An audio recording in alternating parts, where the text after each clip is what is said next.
मलाही वाटतं अनेक वर्ष मुख्यमंत्री व्हावं, पण कुठं जमतं. त्याच्यामुळं कधी ना कधी तो योग येईल, नाही असं नाही.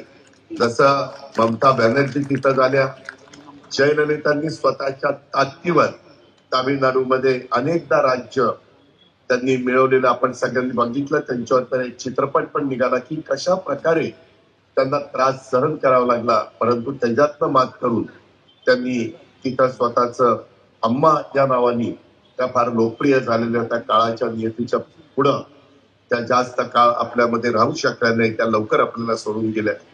परंतु अशा कितीतरी महिलांची नावं ही आपल्या देशामध्ये वेगवेगळ्या राज्यात मुख्यमंत्री झालेली त्या ठिकाणी घेता येतील.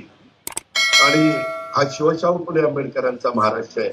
इथं इथे होईल कारण हा पुण्यश्लोक अहिल्यादेवी होळकरांचा, सावित्रीबाई फुल्यांचा, राजमाता जिजाऊंचा, रमाई मातांचा, अशा पद्धतीचा, ताराराणीचा, अशा अनेक महिला त्या महाराष्ट्राला मिळालेल्या आहेत आणि त्यांचं कर्तृत्व